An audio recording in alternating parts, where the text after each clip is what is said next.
नमस्कार. Knowledge of economics YouTube चॅनलमध्ये आपणा सर्वांचे स्वागत आहे.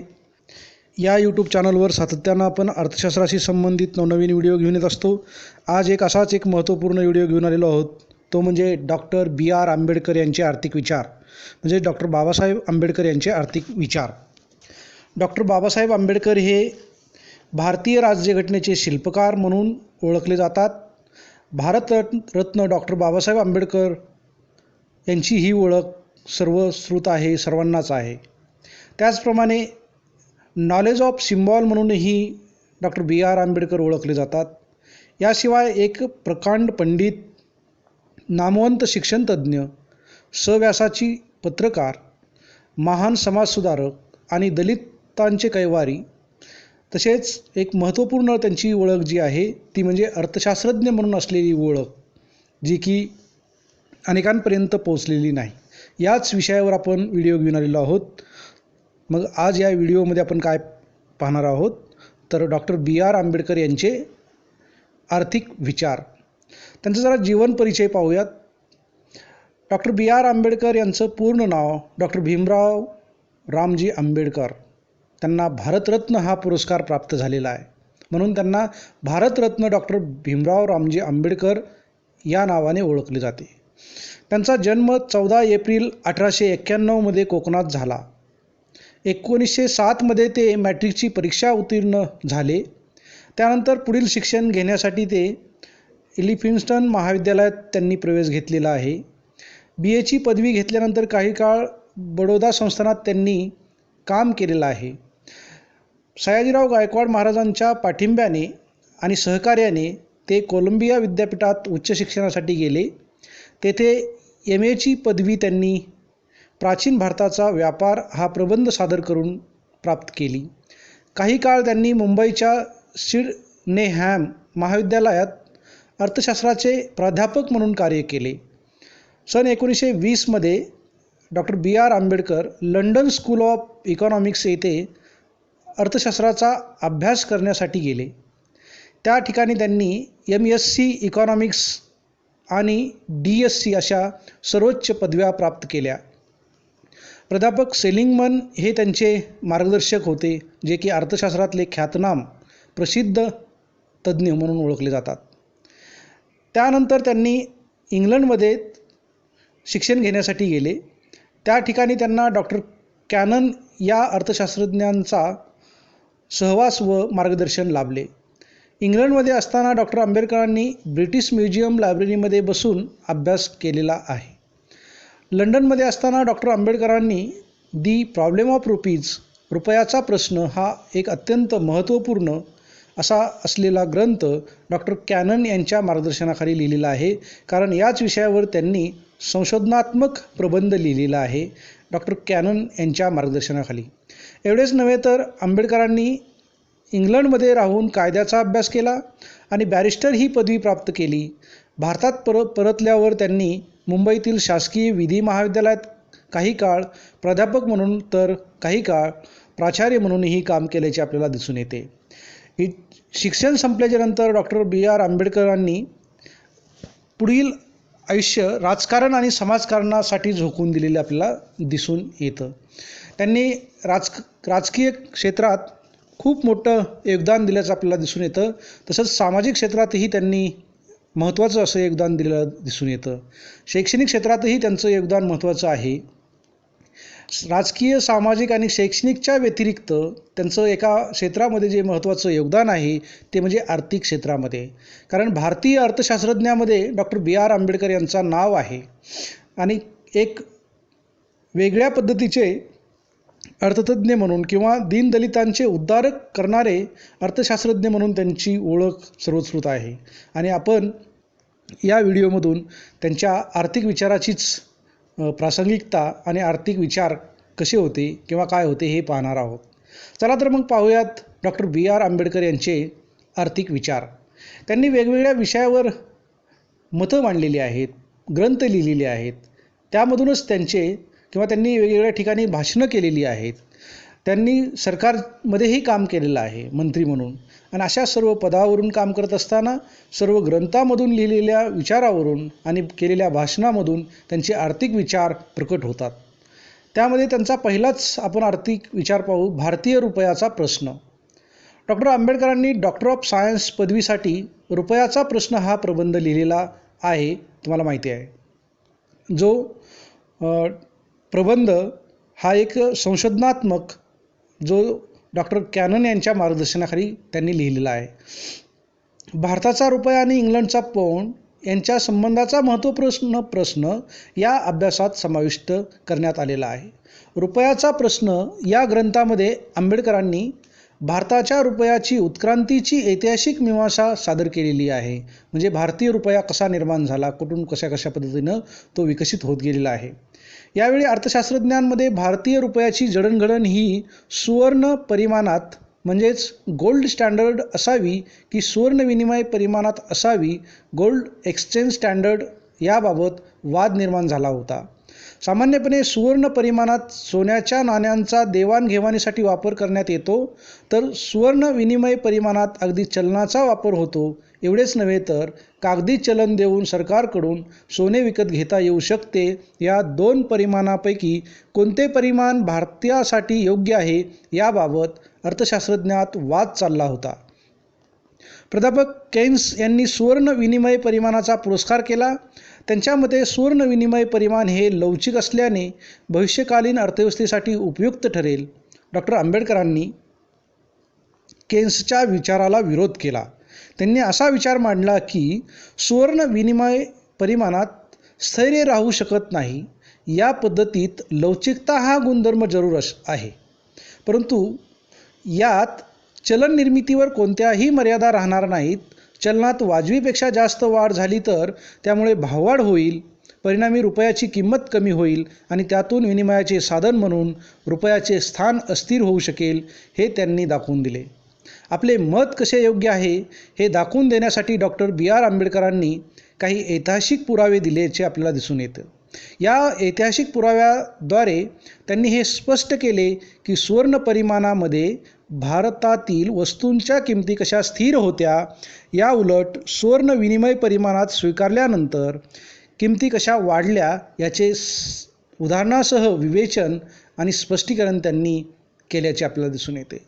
Doctor B.R. आंबेडकर आणि प्राध्यापक केन्स यांचा दोन भिन्न परिमाणाचा वाद आता इतिहास जमा झाला आहे. जेव्हा विनिमय परिमाणाचा वाद निर्माण झाला होता ती परिस्थिती आता बदललेली आहे. डॉक्टर आंबेडकरांची भूमिका त्या काळातील महत्त्वपूर्ण ठरली आहे.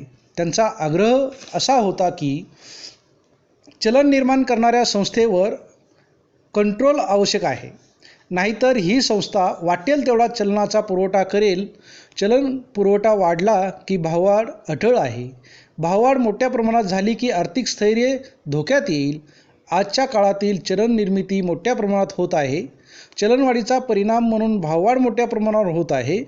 1925मध्ये चलन निर्मितीबाबत जी भूमिका घेतली होती ती भूमिका आज खरी ठरत आहे. हे आपल्याला त्यांच्या या चलनविषयक विवेचनावरून किंवा भारतीय रुपयाचा प्रश्न या संदर्भात त्यांनी मांडलेल्या विचारावरून आपल्याला लक्षात येते.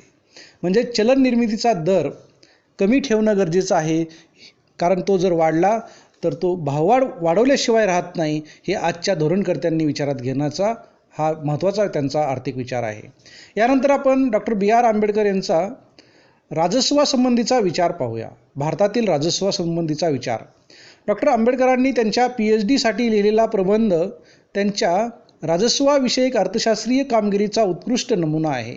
या ग्रंथात त्यांनी 1833 ते 1921 या काळात ब्रिटिश सरकार आणि घटक राज्य यांच्यातील आर्थिक संबंध कसे विकसित झाले त्याचा उहापोह केला आहे.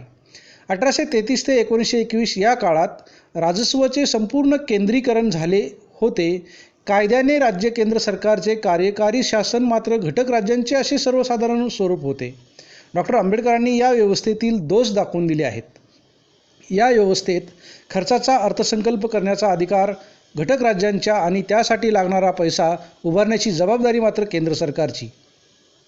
त्यामुळे घटक राज्यांची मागण्या वाढत गेल्या. त्यांच्या मागण्या योग्य आहेत किंवा नाहीत हे तपासणारी यंत्रणा नसल्याने केंद्र सरकारला राज्यांच्या वाजवी मागण्या देखील मान्य कराव्या लागल्या. याचा परिणाम म्हणून केंद्र सरकारची अर्थसंकल्पातील तूट प्रचंड प्रमाणात वाढत गेल्याचे आपल्याला दिसून येते. म्हणूनच 1871 पासून केंद्र सरकार आणि घटक राज्य यांच्यातील वेगवेगळे अर्थसंकल्प करण्याची पद्धत प्रथमच अस्तित्वात आली. बघा, या ठिकाणी अभ्यासकांनी लक्षात ठेवण्यासारखा मुद्दा आहे की केंद्र आणि राज्य यांचा जो अर्थसंकल्प आहे तो 1871 पूर्वी एकत्र मांडला जायचा, परंतु नंतर 1871 पासून केंद्र सरकार आणि घटक राज्य यांच्यातील अर्थसंकल्प वेगवेगळे मांडले जातात. हे आता यावरून आपल्याला लक्षात येतं. 1871 ते 1921 या काळात केंद्र सरकार आणि घटक राज्य यांच्यामधील आर्थिक संबंधामध्ये अनेक बदल करण्यात आल्याचे आपल्याला दिसून येतात. सुरुवातीच्या काळात उचलून दिलेल्या रकमेपुरतेच अंदाजपत्रक असे घटक राज्यांचे स्वरूप होते. त्यानंतर उचलून दिलेल्या महसुलावर आधारित अंदाजपत्रक अशी पद्धत रूढ झाली. या दोन्ही पद्धतीमध्ये असलेले दोष लक्षात घेऊन सध्याच्या काळात असलेली महसुलाच्या हिस्सा वाटपावर आधारित पद्धत सुरू करण्यात आली असल्याचे आपल्याला दिसून येते. डॉक्टर बाबासाहेब आंबेडकरांनी या सर्व पद्धतीचा त्यांचे गुणदोष विचारात घेऊन अभ्यास केलेला आहे. डॉक्टर आंबेडकरांचा the evolution of provisional in British India हा ग्रंथ एक ऐतिहासिक संदर्भ ग्रंथ म्हणून अतिशय मोलाचा आजही ठरत असल्याचे आपल्याला दिसून येते. प्राध्यापक सेलिंगमन जे डॉक्टर आंबेडकरांचे मार्गदर्शक होते, त्यांच्या मते भारतातील प्रादेशिक वित्ताबाबतच्या वस्तुस्थितीचे चित्रण आणि त्यातील बदलांचे तटस्थ विश्लेषण हे आंबेडकरांचे विशेष योगदान आहे.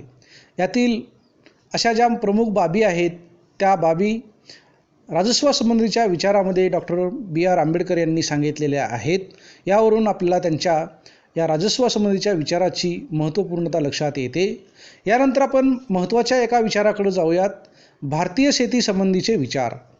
डॉक्टर बाबासाहेब आंबेडकरांनी भारतीय शेती व्यवस्था, तिच्या समस्या, भारतीय शेतीतील जी अवस्था यासंबंधी विस्ताराने विवेचन केल्याचे आपल्याला दिसून येते. 1918 the journal of Indian economic society या जर्नलच्या अंकात small holdings in India and their remedies हा लेख प्रसिद्ध केला. या लेखात त्यांनी भारताच्या दृष्टीने शेती हा एक महान राष्ट्रीय उद्योग आहे, सर्व प्राथमिक व्यवसायामध्ये शेतीचे महत्त्व सर्वाधिक आहे असे मत प्रतिपादित केले. Doctor B.R. आंबेडकर यांच्या मते भारताच्या एकंदर अर्थव्यवस्थेमध्ये शेती विकास झाल्याशिवाय सुधारणा होणार नाही याची त्यांना जाणीव होती आणि ती जाणीव त्यांनी इतरांना करून देण्यासाठी सदैव प्रयत्न केल्याचं आपल्याला दिसून येतं. भारतीय शेतीचे अर्थव्यवस्थेत महत्त्व जरी असले तरी भारतीय उत्पादकता कमी आहे असे त्यांचे मत होते. आंबेडकर यांच्या मते शेतीच्या उत्पादकतेवर परिणाम करणारा महत्त्वाचा घटक म्हणजे शेतीच्या धारण क्षेत्राचा आकार होय. डॉक्टर आंबेडकर यांच्या मते शेतजमिनीचा आकार लहान असल्याने शेतीच्या उत्पादकतेत वाढ होत नाही. भारतात शेती जमिनीचा आकार लहान आहेच, परंतु ती वेगवेगळ्या ठिकाणी विखुरलेली आहे. याचाच अर्थ भारतात शेतजमिनीचे विभाजन व विखुरीकरण मोठ्या प्रमाणात झाले असून त्यामुळे शेतीच्या उत्पादकतेवर त्याचा प्रतिकूल परिणाम पडत आहे. या समस्येवर उपाय म्हणून काही तज्ज्ञांनी असा विचार मांडला की लहान धारणक्षेत्र असलेल्या शेतजमिनीचे एकत्रीकरण करावे, त्यामुळे शेतजमिनीचा आकार वाढेल, परिणामी उत्पादकतेत वाढ करता येऊ शकेल. या संदर्भात डॉक्टर B.R. आंबेडकरांनी असे मत मांडलेले दिसून येते की सखोल स्वरूपाचा विचार त्यांनी मांडल्याचा दिसून येतो. त्यांच्या मते लहान आणि विखुरलेल्या लहान आकाराच्या जमिनी आपली मुख्य समस्या आहे, तेव्हा जमिनीची उत्पादकता वाढविण्यासाठी केवळ जमिनीचे एकत्रीकरण करणे पुरेसे नाही, तर त्यांचा आकार वाढवून त्यांना किफायतशीर करणे हे देखील महत्त्वाचे आहे. जमिनीच्या एकत्रीकरणामुळे विखुरलेल्या धारणक्षेत्राचा प्रश्न सुटेल, परंतु लहान लहान धारणक्षेत्राच्या समस्या मात्र सुटणार नाहीत. कमी क्षेत्रफळ असल्यामुळे जे दुष्परिणाम होतात ते मात्र दूर करता येणार नाहीत. तेव्हा त्यासाठी जमिनीच्या क्षेत्राचा विस्तार करून आर्थिकदृष्ट्या किफायतशीर धारणक्षेत्रावर भर द्यावा असे डॉक्टर बाबासाहेब आंबेडकर यांचे मत आहे. त्याचबरोबर डॉक्टर बाबासाहेब आंबेडकर यांनी जमिनीचे एकत्रीकरण केले म्हणजे जमिनीच्या उत्पादकतेत वाढ करण्याचा प्रश्न सुटेल असे नाही. कारण आज लहान लहान जमिनीचे एकत्रीकरण झाले, जमिनीचे क्षेत्रफळ वाढले, परंतु भविष्यात एकत्रीकरण केलेल्या जमिनीचे विभाजन होणार नाही याची काळजी घेणे आवश्यक आहे, अशा पद्धतीचे मत त्यांनी मांडल्याचे आपल्याला दिसून येतो. त्याचबरोबर डॉक्टर आंबेडकरांच्या मते जमिनीचा तुकडा किफायतशीर आहे की बिनकिफायतशीर आहे ही गोष्ट त्या जमिनीच्या आकारावर अवलंबून नसून तेथे इतर उत्पादन घटकांचे प्रमाण कितपत योग्य आहे यावर अवलंबून असते, अशा पद्धतीचं मत त्यांनी या ठिकाणी मांडल्याचे दिसून येते. त्याचबरोबर डॉक्टर बाबासाहेब आंबेडकर यांनी सामूहिक शेती पद्धतीचा स्वीकार केल्यास उत्पादकता आणि कार्यक्षमता कायम राहून ग्रामीण अर्थव्यवस्थेचे परिवर्तन करणे शक्य आहे. त्यांच्या मते सामाजिक अन्याय आणि शोषण सामुदायिक शेतीमध्ये होत नाही. शेतीची प्रगती व्हावी यासाठी भूविकास बँका ज्या बुडीत निघाल्या, शेतकऱ्यांच्या पतपेढ्या, खरेदी विक्री महामंडळे स्थापन करावेत, अशा पद्धतीची सूचना केली होती. त्याचबरोबर डॉक्टर बाबासाहेब आंबेडकरांनी शेतमजुरांबाबत काही विचार मांडले आहेत. जो शेती आणि शेतमजूर हा एक घनिष्ठ असलेला विषय आहे. त्यांच्यामध्ये जे फायदे औद्योगिक कामगारांना मिळतात तेच फायदे भरपाई, आरोग्य विमा यासारख्या योजना शेतमजुरांना देखील मिळायला पाहिजेत. असे झाले तरच ग्रामीण भागातील लाखो शेतमजुरांची स्थिती सुधारेल, अशा पद्धतीचा डॉक्टर बाबासाहेब आंबेडकर यांचा शेतीविषयक विचार होता. यानंतर त्यांचा औद्योगिक विचार आपण पाहूयात. डॉक्टर बाबासाहेब आंबेडकरांनी औद्योगिकरणाला विरोध न करता औद्योगिकरणाचा पुरस्कार केला, परंतु अशा औद्योगिकरणातून विषमता, संपत्तीचे केंद्रीकरण, मक्तेदारी यांची वाढ होऊ नये असे त्यांना वाटत होते. त्यांचा सरकारच्या मालकीच्या उद्योगाला विरोध नव्हता. काही मूलभूत स्वरूपाचे उद्योग सरकार चालवेल असे उद्योग चालविण्यात सरकारने पुढाकार घ्यावा. सरकारने उद्योग चालविण्यासाठी महामंडळे निर्माण करावीत. विमा उद्योगांचे राष्ट्रीयकरण करावे असे त्यांना वाटत असे. त्यासाठी त्यांनी पाठपुरावाही केल्याचं आपल्याला दिसून येतं. यानंतर आपण जरा डॉक्टर B.R. आंबेडकर यांच्या अर्थशास्त्राचे स्वरूप पाहूया. डॉक्टर आंबेडकरांनी अर्थशास्त्रामध्ये केवळ संपत्तीचा व आर्थिक संबंधाचा अभ्यास व्हावा असा विचार मांडला नाही, तर अर्थशास्त्रात समाजाच्या कल्याणाचाही विचार झाला पाहिजे असा त्यांचा आग्रह होता. समाजामध्ये संपत्तीचे वाटप समानतेने व्हावे असे त्यांना नेहमी वाटत होते. त्याचप्रमाणे जातीव्यवस्थेचा देशाच्या अर्थव्यवस्थेवर कसा विपरीत परिणाम होतो हे देखील त्यांनी स्पष्ट केले. आंबेडकरांच्या मते भारतीयांनी पाश्चिमात्य कल्पना जशाच्या तशा स्वीकारू नयेत. आंबेडकरांनी असे दाखवून दिले की जातीव्यवस्थेमुळे श्रमविभागणी, चलनपुरवठा, भांडवल, उपभोग या संकल्पनावर विपरीत परिणाम होतो. जातीव्यवस्थेतूनच दारिद्र्य, आर्थिक पिळवणूक, असमानता कशी निर्माण झाली, यामध्ये वाढ कशी झाली याची सविस्तर चर्चा त्यांनी केली. जातीव्यवस्थेमुळे विकासावर त्याचा प्रतिकूल परिणाम होतो हे दाखवून देण्याचे काम आंबेडकरांनी केले. याशिवाय श्रमिकाला किमान वेतन मिळावे यासाठीही त्यांनी अविरत असे प्रयत्न केल्याचे आपल्याला दिसून येतात. डॉक्टर बाबासाहेब आंबेडकरांच्या विविध आर्थिक संकल्पनांचा आढावा घेतला असता त्यांच्या आर्थिक विचारामध्ये निश्चित कोणती दिशा होती याची कल्पना आपल्याला येते. 1936 मध्ये मजूर पक्षाची स्थापना केल्यावर जो जाहीरनामा प्रसिद्ध केला त्यावरून त्यांच्या आर्थिक विचाराची जाणीव आपल्याला लक्षात येते. जाहीरनाम्यामध्ये आर्थिक धोरणाबाबत त्यांनी आपले काही विचार मांडले आहेत. प्रामुख्याने या धोरणात त्यांनी शेती, उद्योग, लोकहित साधण्याचे उपाय, कामगार व त्यांचे वेतन, कामगार कल्याण योजना, बेकारी निवारण, सावकारी नियंत्रणासंबंधी आपल्या कल्पना मांडल्या आहेत. डॉक्टर आंबेडकरांचे विविध आर्थिक विचार अभ्यासताना त्यांचाही अभ्यास करणं अत्यंत महत्त्वाचं आहे. असे हे डॉक्टर बाबासाहेब आंबेडकर यांनी संपूर्ण आयुष्यभरामध्ये समाजाच्या उद्धारासाठी काम केलेलं आहे, विचार मांडलेले आहेत. आणि त्यांचे जे आर्थिक विचार आहेत तो म्हणजे भारतीय रुपयासंबंधीचा प्रश्न, भारतीय राजस्वासंबंधीचा विचार, त्याचबरोबर भारतीय शेतीसंबंधीचे विचार, देशातील उद्योगासंबंधीचे विचार आणि अर्थशास्त्राचं स्वरूप हे अत्यंत महत्त्वाचे विचार आहेत. या महत्त्वाच्या विचाराचा अभ्यास करणं आपण गरजेचं आहे. आणि सध्याचे जे राजकारणी आणि धोरणकर्ते आहेत यांना डॉक्टर बाबासाहेब आंबेडकर यांच्या विचाराची अत्यंत गरज आहे. कारण सर्वसामान्यांना जर न्याय मिळवून द्यायचा असेल, शेती क्षेत्राचा जर विकास करायचा असेल, औद्योगिक क्षेत्राचा विकास करायचा असेल किंवा अर्थव्यवस्था एक चांगल्या पद्धतीनं चालवायची असेल तर या विचाराची आज गरज आहे. त्यांनी तेव्हा सांगितलेले विचार आजही तितकेच उपयुक्त आहेत आणि म्हणून आजच्या धोरणकर्त्यांनी त्याचा जरा विचार केला पाहिजे आणि तळागाळातील माणसाचा उद्धार करण्यासाठी, सर्वसामान्य माणसाचा विकास करण्यासाठी प्रयत्न करणं गरजेचं आहे. त्यासंबंधीच्या योजना राबवणं गरजेचं आहे आणि जो मागं पडलेला आहे त्याला पुढं घेऊन जाण्याचा प्रयत्न करणं गरजेचं आहे. तरच खऱ्या अर्थाने भारताचा सर्वांगीण विकास होईल, अन्यथा एकांगीच विकास राहील. अलीकडच्या काळात आपण पाहतो की सर्वांगीण विकासावर भर दिला जातो. इन्क्लुझिव्ह ग्रोथ हा मुद्दा 11व्या पंचवार्षिक योजनेपासून चर्चेला गेला आहे. याचा अर्थ असा होतो की अगोदर केलेले उपाय हे कमी आहेत आणि म्हणून पुन्हा एकदा नव्यानं जे शोषित आहेत, जे मागास आहेत, जे दुर्लक्षित आहेत, जे वंचित आहेत किंवा जे पिछाडीवर गेलेले आहेत, अशा लोकांचा उद्धार करण्यासाठी डॉक्टर B.R. आंबेडकर यांचे आर्थिक विचार आत्मसात करून काही धोरणं राबवणं गरजेचं आहे असं मला वाटतं. एवढं डॉक्टर बाबासाहेब आंबेडकर यांच्या आर्थिक विचारासंदर्भात बोलतो आणि थांबतो. धन्यवाद.